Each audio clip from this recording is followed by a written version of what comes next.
Ladies and gentlemen, the 42nd President of the United States, the Honorable William Jefferson Clinton.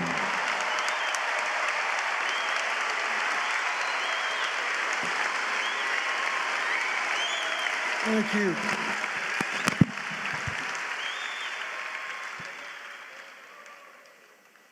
I can just hear Mohammed saying now, well, I thought I should be eulogized by at least one president. And by making you last in a long, long, long, long line, I guaranteed you a standing ovation. I'm trying to think of what has been left unsaid. First, Lonnie, I thank you and the members of the family for telling me that he actually, as Brian said, picked us all to speak and given me a chance to come here. I thank you for what you did to make the second half of his life greater than the first.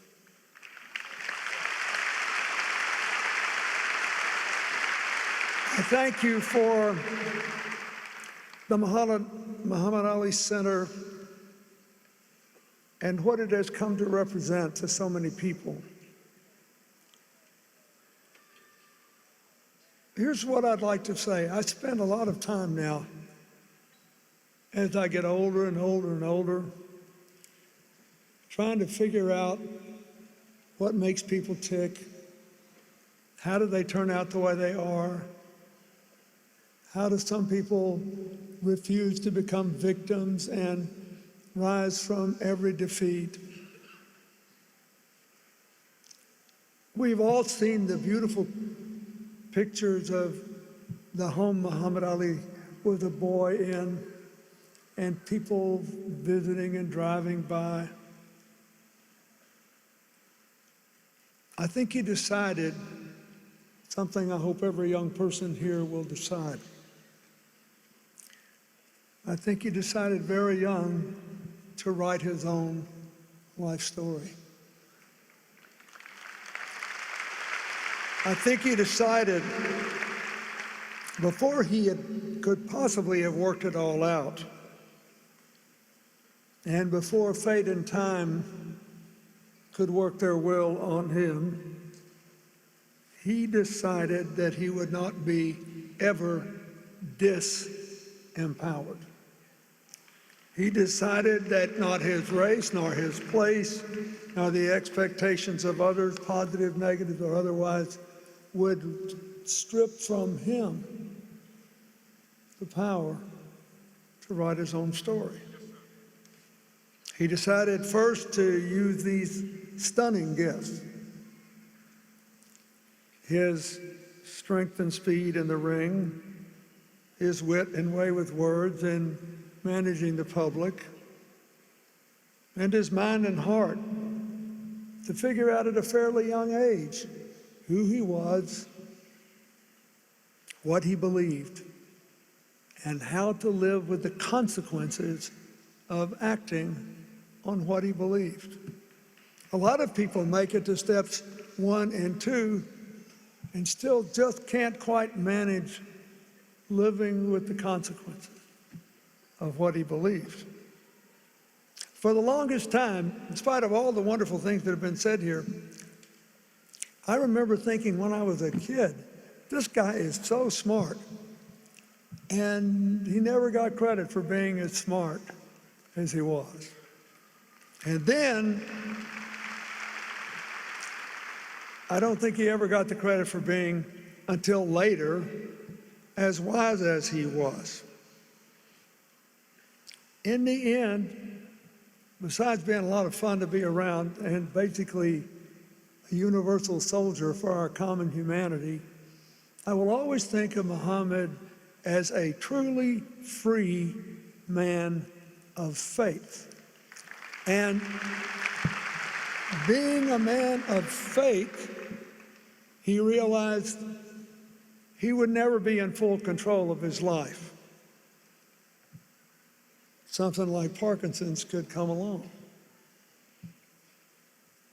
But being free, he realized that life still was open to choices. It is the choices that Muhammad Ali made that have brought us all here today in honor and love. And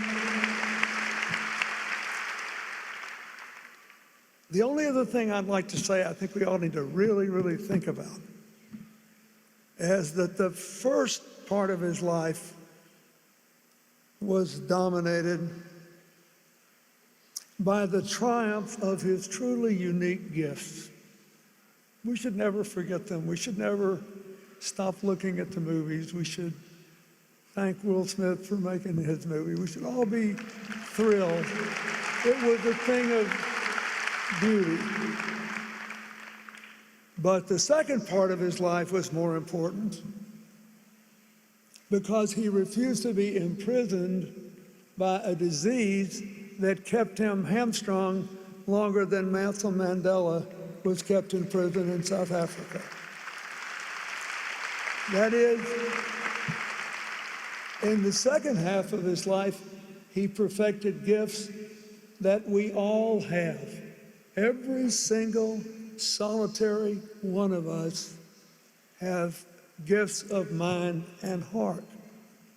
It's just that he found a way to release them in ways large and small.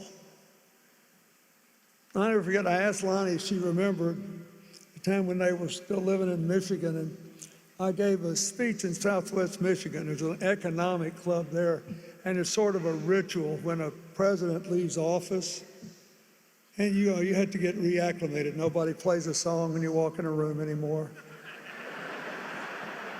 You don't really know what you're supposed to do. And this club here, there, it's called the Economic Club, I think.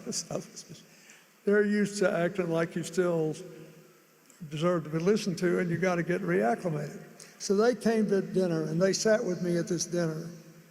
And he knew, somehow he knew, that I was a little off my feed that night. I was trying to imagine how to make this new life. And so he told me a really bad joke.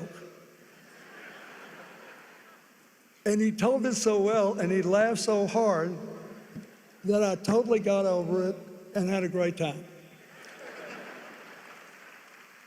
He had that feel about, there's no textbook for that, knowing where somebody else is in their head. Picking up the body language. Then Lonnie and Muhammad got me to come here when we had the dedication to the Muhammad Ali Center, and I was trying to be incredibly old, gray-haired, elder statesman, dignified. I got to elevate this guy. So I'm saying all this stuff in very high-toned language, and Muhammad sneaks up behind me and puts his fingers up like this.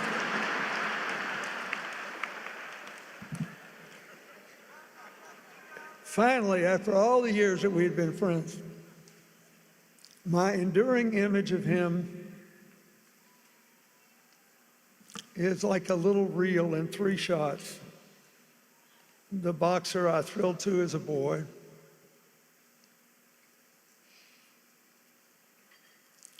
the man I watched take the last steps to light the Olympic flame when I was president.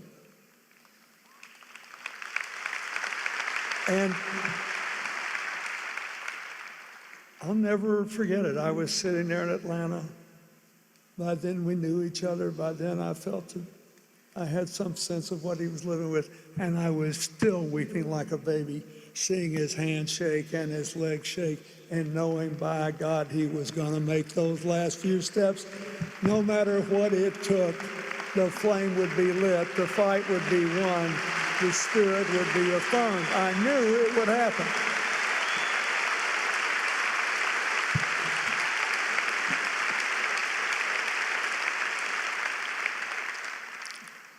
And then this,